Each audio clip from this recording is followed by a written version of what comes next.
Right, let's talk about driver of the day and championship standings.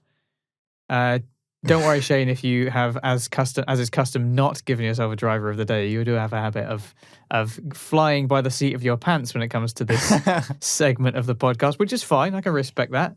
You know, a bit of improvise. You're the Miles Davis of talking about driver of the day. Just go for improvisation. Why the hell not? I've done slightly better this week. I have a couple of drivers You're in not mind, Miles but Davis. that doesn't help me at all. So, well, I'll start off with a couple of honourable mentions.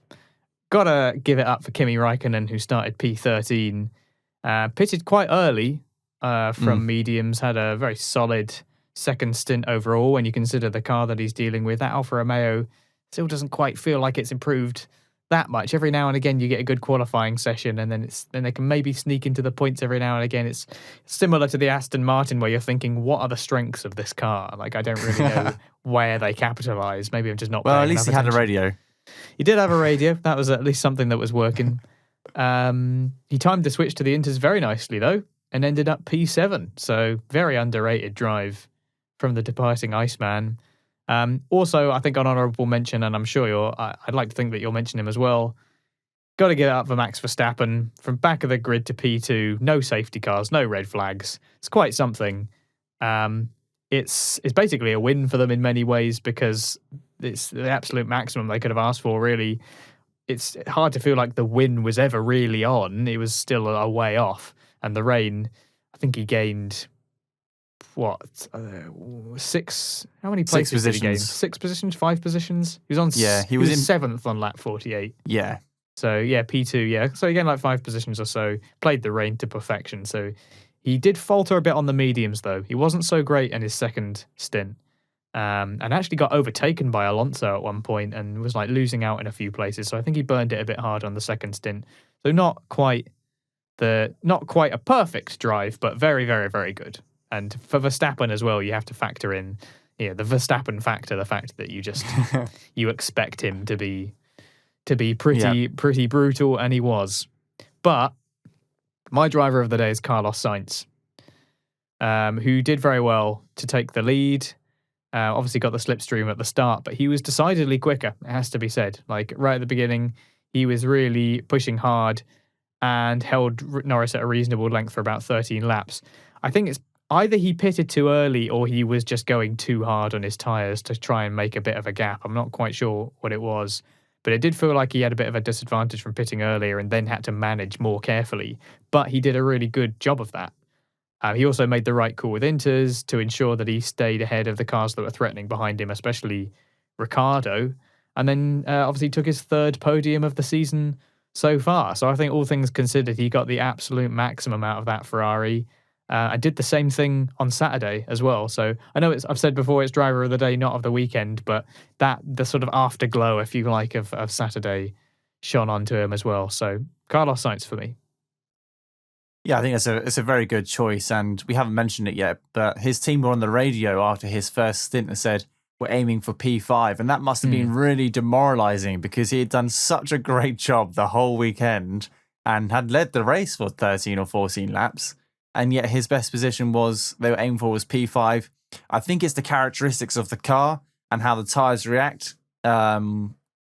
I think that's what Ferrari have come out and said. It's still a little issue. It's not like he was overdriving the car or he just had the box early because he was losing pace after he got overtaken. So yeah, very, very good choice. It's very interesting when you say driver of the day, because is it driver of the day up until the 47th lap, or is it driver of the day from the 47th to the whole thing, isn't it? And I have to give it to him. That's why I've not mentioned Lando. Yeah, you can't give it to Lando because it's a very hard lesson to learn, and I'm sure he'll remember this for the rest of his life. I don't want to baby him, Like I don't want to baby Lando, because there was a little bit of like, oh, poor Lando, I just want to give him a hug, and I feel so sorry for him. And it's like, I get it, but like, he's not a little boy. Like, he needs to learn the hard way if he wants to be a champion. He's time to just move on, He's obviously upset, and he looked upset because he was racing for his first win. If he had won 2 or 3 races before, he would have gone, this is really annoying, but he probably wouldn't have had like the tears in his eyes and everything because he's already got that first win. Once people get that first win, or in Russell's case, the first points, that emotion, that pressure gets taken out of it, and you can start to relax a little bit more, and you know, and you don't get as emotional. Anyway, we'll brush that aside. My driver of the day is Max Verstappen. I know he's in the best car of the grid. And he took an engine penalty this weekend and a 3-place grid drop because of the incident last week or the week before. From the back of the grid to P2 is a fantastic performance, especially on what was riding on this weekend as well. This was the risky weekend for Red Bull. This was when they put all their eggs in one basket and thought, if we're going to take a penalty, we might as well take a massive penalty and get a brand new engine. And if you had said to them, you can finish P2 behind Hamilton and the gap between you two would be 2 points at the end of Russia, they would have said, yes, deal, bank, give me that. I won't even risk the win.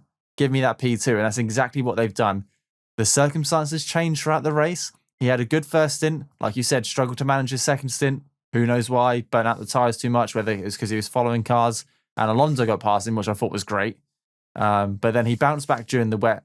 And actually, if you go back, and I recommend anyone who's listening to this, go back and find Red Bull's Twitter page and watch his onboard for the final couple of laps, because it is incredible, that onboard of Max Verstappen.